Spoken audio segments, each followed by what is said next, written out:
Hey friends, welcome to day 2 of our self-portrait drawing.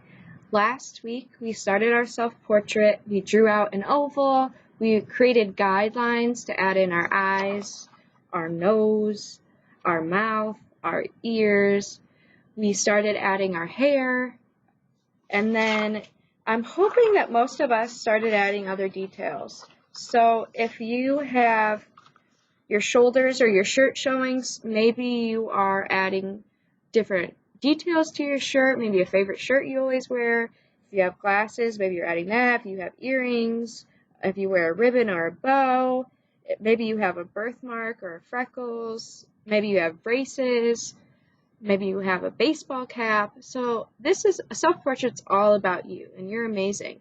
So I would love for you to add those details that you think make you you.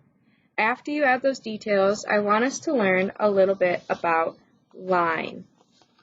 So we are going to be adding a background to our self-portrait. So in order for us to add a background, I just want us to learn a little bit more about line, and most of us have heard of that word before, right?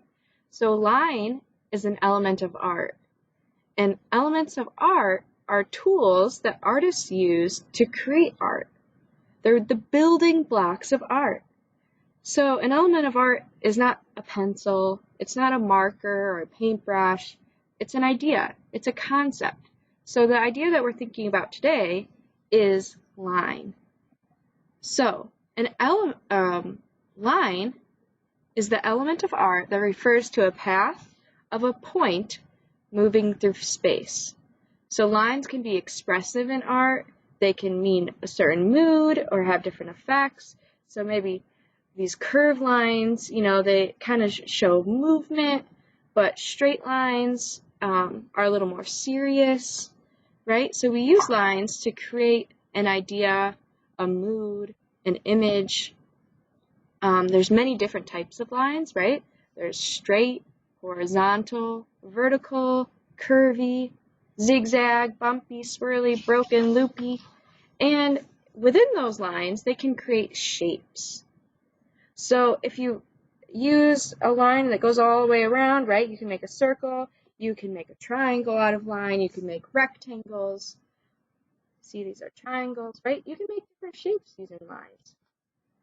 So today we are going to be using lines and shapes to create our background. So if you haven't already, you might have seen that Zentangle design. And we're going to be using those ideas, and these worksheets are on your PowerPoint for you. So the first thing that I think would be helpful for us to do is to break our background into different sections. I'm going to use a Sharpie just so it doesn't bleed through on my table, and so, I'm using a paper so it doesn't bleed through, but I'm going to use a Sharpie for you to see over the hover cam. So I'm just going to start over here and just draw a line going out, maybe a curved line right here. You decide how many sections you want. Another curve, maybe I'll curve it this way. I'll break this one in half maybe.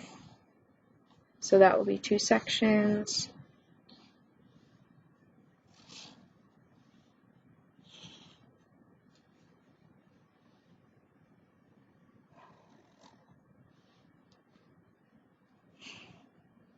Okay, so let me count. 1, 2, 3, 4, 5, 6, 7, 8, 9, 10, 11, 12 sections. So now, within my sections, I'm going to be doing different designs or Zentangles to fill it in. Okay, so that means I would have this many different sections, so I'm going to do different ones in each. So looking at the worksheet or that video might be helpful for this part.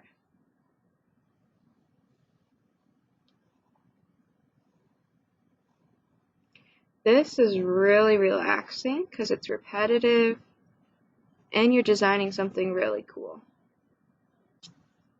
Now I'm going to do opposite. These curves go this way. Of course, you're going to do something different than me. You can even do the sections different. Maybe you're only having 5. Maybe you have a lot more sections than I do. You decide how many Zentangle patterns you want to do. Beautiful. So maybe in a different section, I am going to be using triangles. Remember, we're thinking about lines and shapes and dots.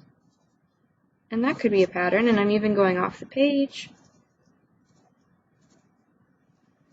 All right, in another section, maybe I'm drawing diagonal lines.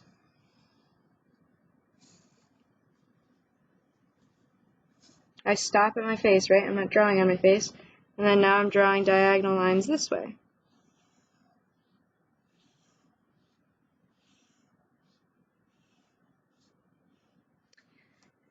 And then where these diagonal lines meet, maybe I'm going to draw dots. You can come up with your own patterns. You can come up with patterns that you see on the Google slide, maybe on the Doodle Art video that I shared. Maybe you're repeating a whole bunch of French fries. You decide.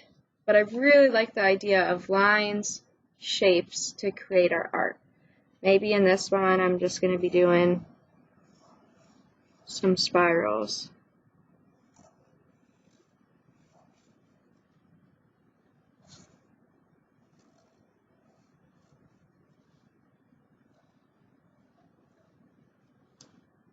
Okay. Let's see, another one. Maybe I'm doing bumpy lines. Or, yeah, we could do bumpy lines. Maybe I'm doing bumpy lines this way, and then bumpy lines this way. So I'm going to continue to create, maybe I'll do little broken lines in between.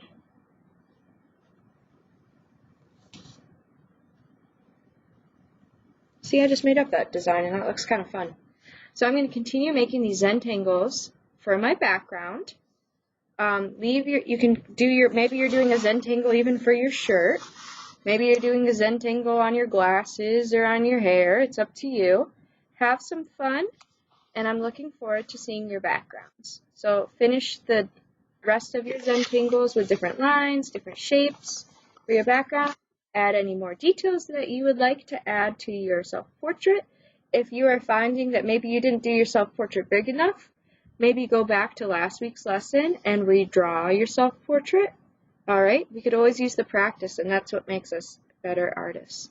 Have some fun, and I'm looking forward to seeing your art on Canvas.